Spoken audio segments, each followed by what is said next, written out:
Soha channel. Welcome to Soha channel.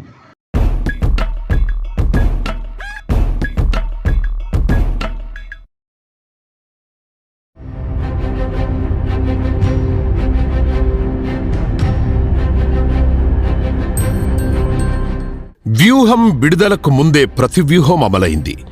ఎవరిపై అయితే జగన్ భవిష్యత్తు ఆధారపడి ఉందో అతనే ఇప్పుడు దూరమయ్యాడు. ప్రశాంత్ కిషోర్ తెలుగు రాష్ట్రాల్లో ముఖ్యంగా ఆంధ్రప్రదేశ్లో ప్రముఖంగా వినపడే పేరు. ఓటమితో డీలా పడిన వైసీపీకి జీవం పోసి చరిత్రలో కనీ విని ఎరగని విజయాన్ని అందించిన వ్యక్తి ప్రశాంత్ కిషోర్. జగన్ అంటే పీకే, పీకే అంటే జగన్ అంతగా వారి మధ్య అనుబంధం ఏర్పడింది. కానీ 4.5 అంతా తారుమారయ్యింది. జగన్ తీసుకున్న అనేక నిర్ణయాలు ప్రశాంత్ కిషోర్ కోపానికి కారణమయ్యాయి. అందులో ముఖ్యమైనది చంద్రబాబు అరెస్టు. తాను వద్దన్న జగన్ చంద్రబాబుని అరెస్టు చేసి తన గొయ్యి తానే తవ్వుకున్నాడు అనేది పీకే వర్షన్. దానితో పాటు కర్ణుడు చావుకి అనేక కారణాలన్నట్లు జగన్ తీసుకున్న అనేక ఒంటెద్దు నిర్ణయాలు ప్రశాంత్ కిషోర్ వైసీపీకి దూరమవ్వడానికి కారణమయ్యాయి.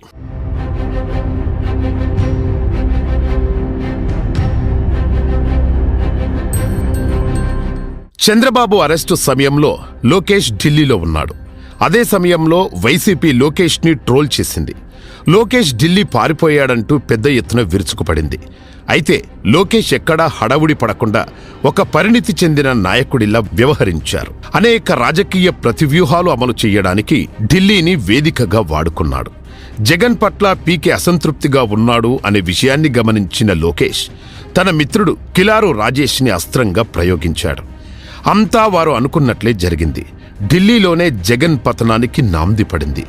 ఒక పక్క చంద్రబాబుని జగన్ అరెస్టు చేయించాడు అంటూ వైసీపీ వారు సంబరాలు చేసుకుంటున్న సమయంలోనే లోకేష్ 2024 ఎన్నికలు గెలవడానికి కావలసిన అన్ని అస్త్రాలు సిద్ధం చేసుకున్నాడు. కిలారు రాజేష్ చాప కింద నీరులా ప్రశాంత్ కిషోర్ని లోకేష్ దగ్గరికి తీసుకురావడంలో సక్సెస్ అయ్యారు. వాస్తవానికి ప్రశాంత్ కిషోర్ చంద్రబాబు అరెస్ట్ అయిన సందర్భం తో కలిసి పనిచేయడం మొదలుపెట్టాడు. నిజం గెలవాలి కార్యక్రమాన్ని డిజైన్ చేసి చంద్రబాబు సతీమణి భువనమ్మను ప్రజల్లోకి తీసుకెళ్లడం, అనేక నిరసన కార్యక్రమాలు చేపట్టడంలో ప్రశాంత్ కిషోర్ లోకేష్కి నిత్యం సూచనలు చేశారు.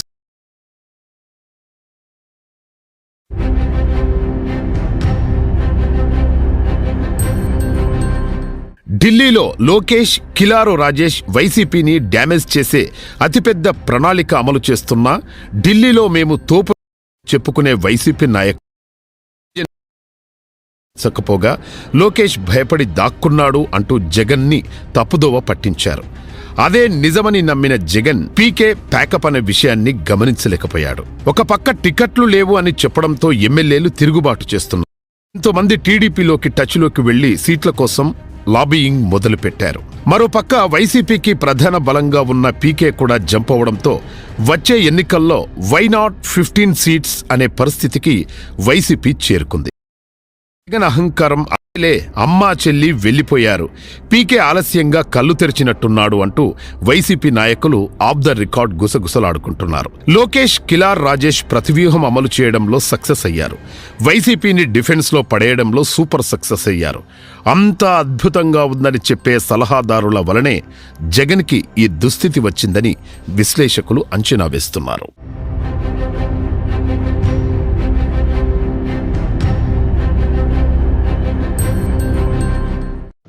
Soha channel. Thank you for watching Soha channel. Please subscribe our channel and share and like our channel. దయచేసి మా ఛానల్ని సబ్స్క్రైబ్ చేయండి, మా ఛానల్ని లైక్ చేయండి, షేర్ చేయండి. Thank you for watching.